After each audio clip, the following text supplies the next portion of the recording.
Welcome back. You're watching Morning Live. Transcendence, My Spiritual Experiences with Pramukh Swami is a book that documents the 14-year journey between Dr APJ Abdul Kalam, late former President of India, and His Holiness Pramukh Swami Maharaj, who is the spiritual leader of the B.A.P.S Swami Narayan Organization.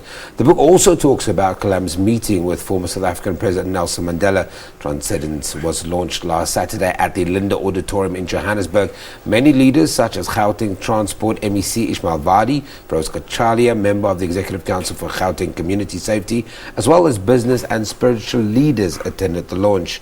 Hemang Desai from the B.A.P.S Swami Narayan Organization joins me now to talk about the book. Thank you very much for joining us. Hi, thank you. Hemang. For many people, they'll hear about this for the very first time. Yes.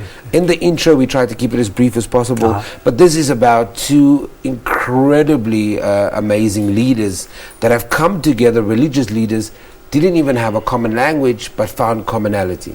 Yes, something very astounding is that Dr. Kalam was a scientist. Pramukh Swami Maharaj, in the worldly sense, is not very educated.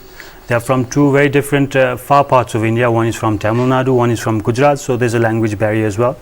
One is a spiritual man, one is a scientist. But I had the opportunity to speak with some of the senior monks who were there for the interaction.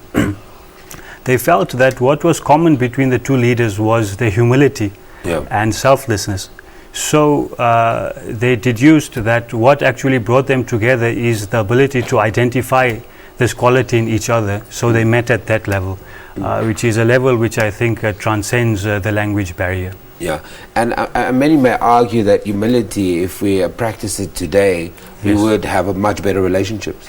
I think that's very true because you know, whether it's the corridors of power, whether it's in a boardroom or whether it's in our living rooms as well, I think our egos may be one of those factors which split people apart. But when Pramukh Swami Maharaj and Kalam met, it was the humility which allowed them to find common ground. Many of our viewers across the African continent and here at home will hear this name, Pramukh Swami Maharaj, for the first time. Who is Pramukh Swami Maharaj? Pramukh Swami Maharaj is a Hindu monk of the Swami Narayan order. Many hundreds of thousands of people regard him as the spiritual teacher or guru, as we say in many Indian languages. He's written about 700,000 letters to counsel people. He's toured the world many times for this mission. He's come to South Africa many times. And he lives by the words, you know, in the joy of others lies our own.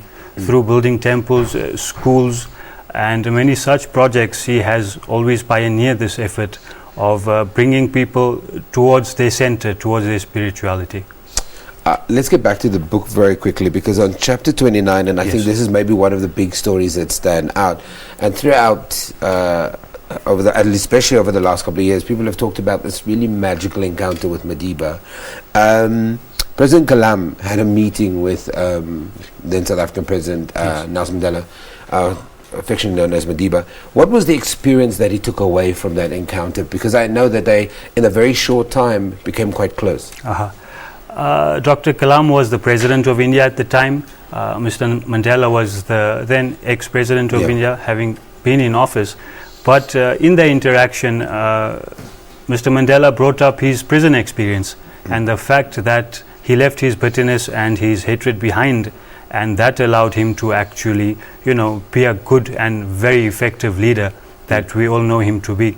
So Dr. Kalam was very touched by the sentiment, and he also felt that this forgiveness is a universal quality that he saw in Pramukh Swamiji when there was a terrorist attack in one of our main temples called Akshardham, and Pramukh Swami Maharaj immediately asked for forgiveness and peace through all media outlets. So he felt that this quality which he found in Mandela and in Pramukh Swamiji is so essential for humanity and especially for leaders. And that's actually amazing that these three great leaders all have at the core of who they are, humility is part of that they not only live by, but they share with other people. Absolutely. And I think to a great extent it's very surprising, because we'd assume that as a person progresses, you know, his ego gets bigger, it's tougher to get close to him. But when we look at all these three leaders that you've mentioned, it seems that the higher they've gone, the more open they've become and the easier it was to approach them. So I think it's a very amazing quality which perhaps normal people like us have to really think about to get our heads around the concept. One of the other things, and we talk about humility and we've identified it here, but there are 4 parts in this book that speak about different things. Quickly highlight those 4 parts for me. In brief, initially Dr. Kalam talks about his interactions with Pramukh Swamiji and how it has touched them.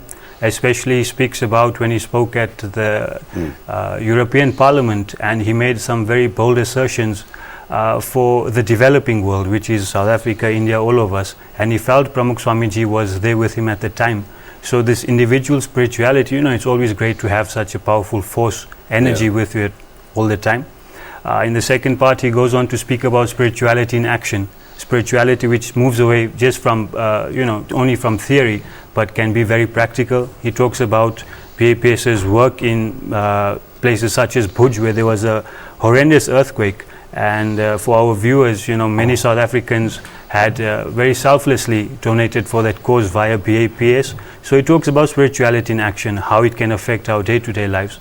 In the third part, Dr. Kalam talks about science and spirituality, because he's a scientist but from a very religious background, and he shares his meditations on these different issues and how he has brought these diverging concepts together within his mind, and shares his own reflections with us via what he learned from Pramukh Swami Maharaj. So a fusion of science and spirituality, I guess, for our generation is very important. Very quickly, we run out of time, but I do want to touch on the co-author, Professor Arun Tiwari. Professor Arun Tiwari is a long-time collaborator of Dr. Kalam. Previously had written many books, especially Wings of Fire with him. In 2014, after meeting Pramukh Swamiji, he was totally on board for this project, and thus it was only natural that the 2 scientists would work together to write this book. Where do we find this book very quickly? You can log on to BAPS.org, and further details you can get from there. Thank you very much for your time. That was Hemang Desai, who is a youth volunteer with the B.A.P.S Swami Narayan Organization. He was speaking to us about the spiritual book co-authored by late former President of India, Dr APJ Abdul Kalam. The book Transcendence, My Spiritual Experiences with Pramukh Swamiji is available at all good bookstores, but you can log on to their website and get yourself a copy. It is a great read. We're taking an ad break. Don't go anywhere.